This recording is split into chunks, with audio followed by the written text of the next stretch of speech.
The badge sat on the counter, face down. That was the first thing Nora noticed when the woman walked in. Not her coat, not her voice, not even the way she moved through the room like the floor belonged to her. Just the badge, flipped over so no one could read the name.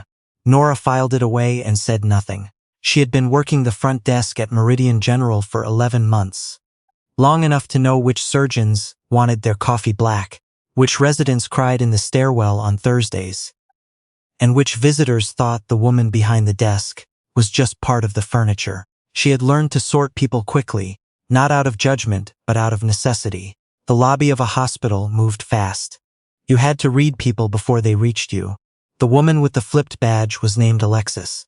Nora found that out later, but in those first weeks, she was simply the woman who came in twice a week, always between 9 and 10 in the morning, always wearing something that looked like it had been pressed by someone else.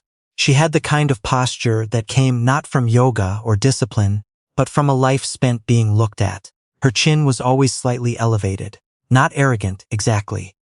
More like someone who had practiced being above things for so long it had become structural. She never said good morning. Most people did. Even the exhausted ones, even the ones who had been crying in the parking garage, usually managed a nod or a glance. Alexis looked through Nora like she was glass.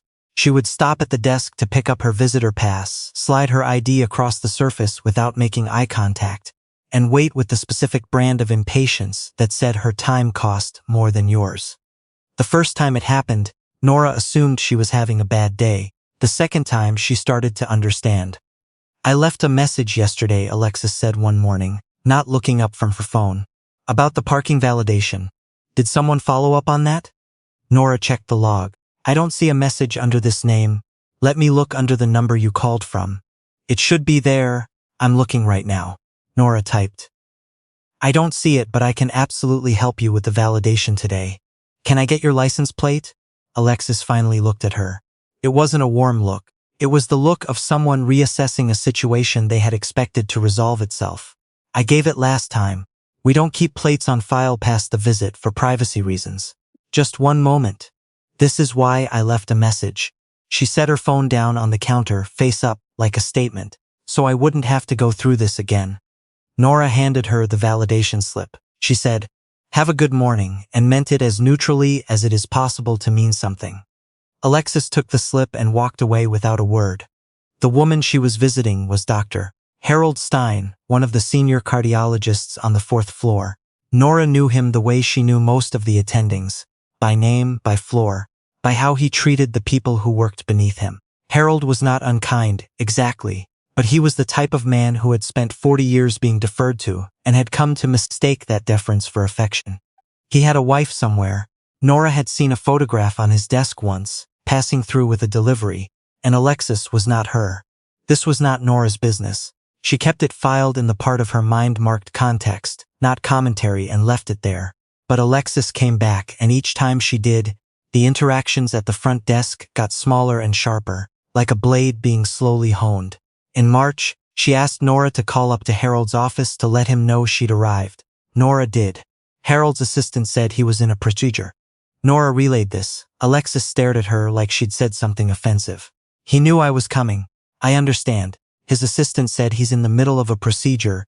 She'll let him know you're here the moment he's available." "Can you call the floor directly?" "I can, but the OR won't pick up during. Can you try?" Nora tried. No one picked up. She said so. "This is unbelievable," Alexis said. Not to Nora, but to the general air around her. To whatever invisible audience she carried with her. She picked up her phone again and turned away from the desk, moving toward the chairs near the window, already dialing. Nora watched her for 1 second longer than was professional and then looked back at her screen. The woman at the desk next to hers, a part-timer named Bev who had been at Meridian General since before Nora was born, leaned over slightly. "That one," she said, low and flat, "has been coming in since October." "I know," Nora said. "She asked me once to have security walk her to her car because she didn't want to wait for the elevator."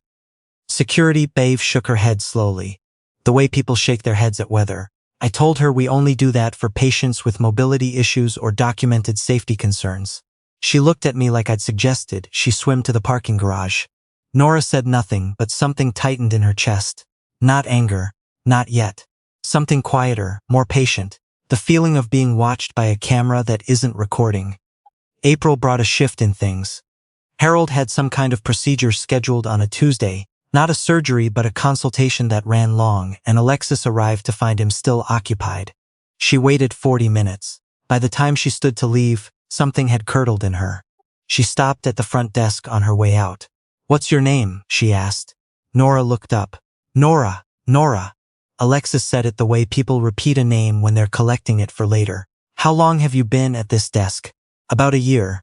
And in that year, has anyone ever told you that you come across as condescending?"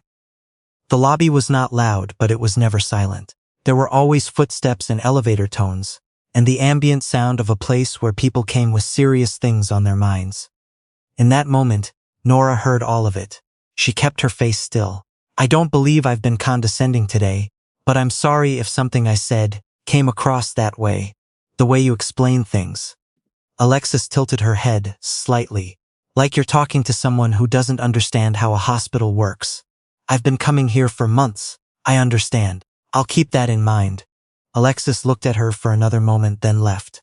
Bev, without lifting her eyes from her screen, said quietly, "She's going to complain about you." "I know," Nora said. "You didn't do anything wrong." "I know that too." The complaint came through the following week, submitted not through the standard patient feedback form, but through an email directly to the hospital's director of operations. Nora was called into a brief meeting, shown the email, asked if she remembered the interaction. She did. She described it clearly and without editorializing.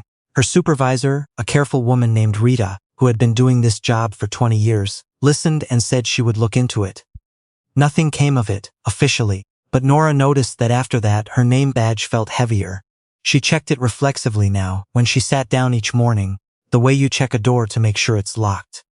Alexis came back in May and June. The visits were shorter sometimes, longer others, but the pattern at the front desk remained the same. The elevated chin, the phone face up on the counter, the way she accepted service like it was an inconvenience she was graciously tolerating. One afternoon in late June, she brought someone with her, a woman about her age, dressed in the same class of clothing, who laughed easily and leaned toward Alexis when she spoke. They stood at the counter waiting for visitor passes, and Alexis said something low to her companion, and the other woman glanced at Nora and then looked away, and they both smiled. Nora did not know what was said. She did not ask. She printed the passes and slid them across the counter and said, "Enjoy your visit." That night, she sat in her car in the hospital parking structure for longer than she needed to. Not crying, not particularly upset, just sitting with something she couldn't name yet.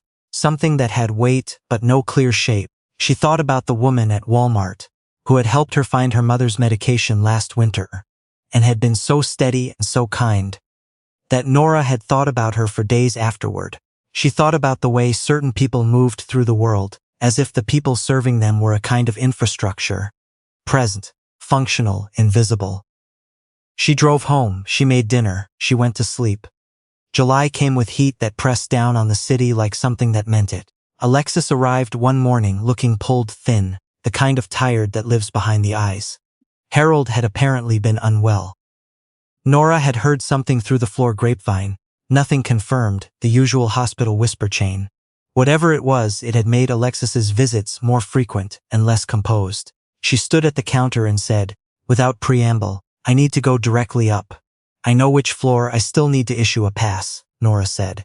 "It's a security protocol. It applies to everyone. I've been coming here for 9 months. I understand. It's a standard process." Nora was already printing the pass. Alexis took it. Then she said, looking not at Nora but past her, at the wall of nothing behind the desk, "Do you ever get tired of doing this?" Nora looked at her. "Doing what?" "This." She gestured vaguely. "The same thing. Every day." There was something in the question that was trying to be cruel but had run out of precision. Nora recognized it. She had seen it before in other forms. The comment designed to remind you of your place, dressed up as casual curiosity. She said, "I find meaning in most of it." Which was true. Alexis made a small sound that wasn't quite a laugh. She walked toward the elevators. Behind Nora, Bev said nothing, but she reached over and put a sticky note on Nora's monitor that said, "Coffee after?" and Nora peeled it off and put it in her pocket and felt for a moment less alone. The thing about Meridian General that most people didn't know, the thing that Nora had not told anyone at the front desk, had not put on any form, had not mentioned in the 11 months she had been sitting at this counter, was that she owned part of it, not in the way people own stock, passively, at a distance, in a folder their financial advisor manages, in the specific way of someone who had sat in board meetings and reviewed acquisition proposals and signed documents with her name at the bottom, next to her title. Her mother had built the network 30 years ago with 2 partners and a floor of a medical building in Phoenix. Her mother had started what became Meridian Health Partners, a regional hospital group that now operated 14 facilities in 6 states. When her mother died 3 years ago, she had left the shares divided between Nora and her older brother James. James managed the business side from their Phoenix office. Nora had asked for something different. She had asked to work inside one of the hospitals, at the ground level, without her name on anything that would mark her. She had wanted to understand what the place was actually like. She had wanted to know what it felt like to be the person behind the desk. She had her answer, by now, in ways she hadn't anticipated. The board met quarterly. The next meeting was in August, and there were items on the agenda about patient experience metrics, front desk protocols, and a new visitor management system. Nora had been thinking about the visitor management system for several months. She had some specific thoughts about how it should work, about what it needed to protect and what it needed to streamline. She had been writing them down. The meeting was held in the conference room on the 8th floor, a room Nora had never been to as a front desk employee, only as herself. She took the elevator up wearing a blazer she kept in a garment bag in her car, having changed in the parking structure bathroom, with the efficient speed of someone who had done it before. James was already there. He gave her the look he always gave her at these meetings, part exasperation, part complicated affection. He had never understood why she wanted to do it this way. She had never been able to explain it in a way that satisfied him. The other board members arrived. The hospital director, Rita, the same Rita who had received Alexis's complaint, who had listened to Nora's account of the interaction and said she would look into it, walked in with her portfolio under her arm. She nodded at James. Then she looked at Nora, and the recognition shifted on her face in the careful, controlled way of someone reassembling something quickly. "Nora," she said. And then after a beat, "I didn't know you'd be attending in person this quarter." "James thought it would be helpful," Nora said, "given the agenda items." Rita sat down. She opened her portfolio. Whatever she was thinking, she kept it organized behind her eyes. The meeting moved through its business. When they reached the visitor management section, Nora spoke. She had 3 pages of notes, but she didn't use them. She knew the material the way you know things you've lived inside.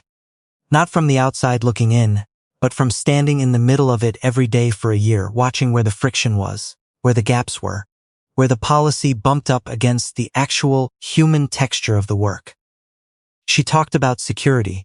She talked about the complaint system and how it needed a more structured review process, one that protected staff from retaliatory feedback filed without substantiation. She talked about the front desk workload during peak hours and what the staffing models were missing.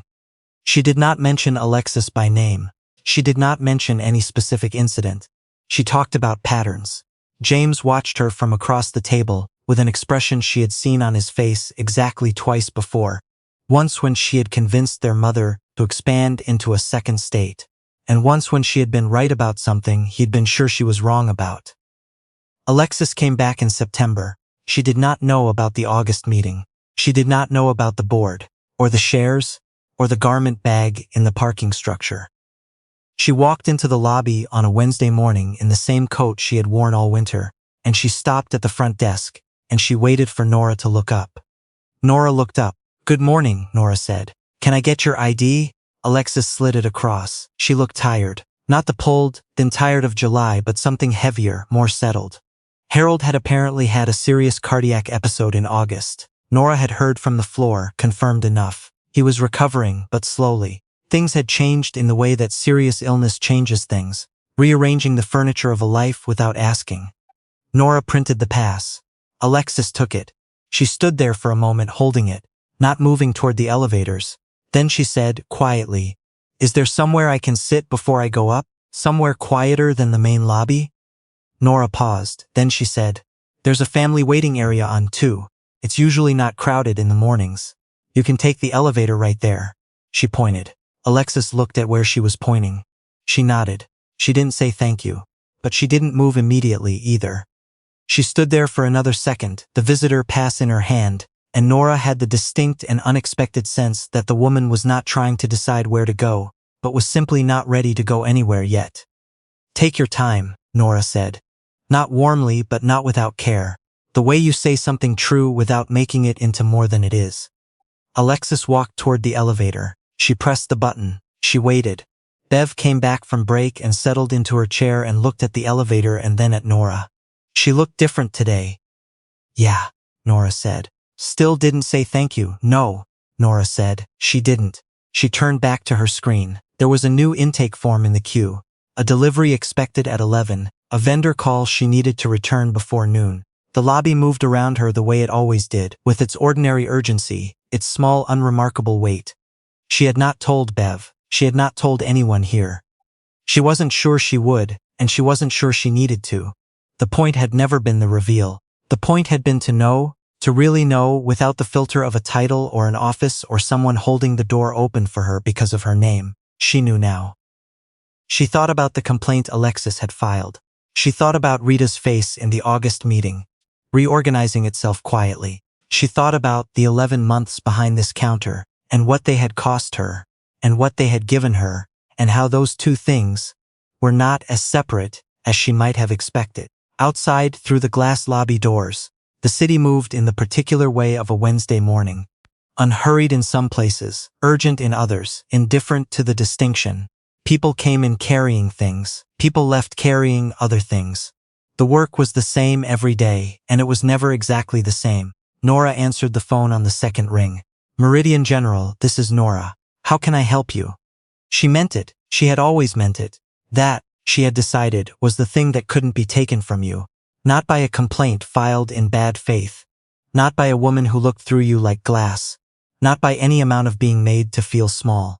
You could decide what your work meant to you, and you could do it well, and no one could reach in and take that out of your hands. The morning continued. The doors opened and closed, and Nora stayed at her desk, steady and unhurried, doing exactly what she had come here to do.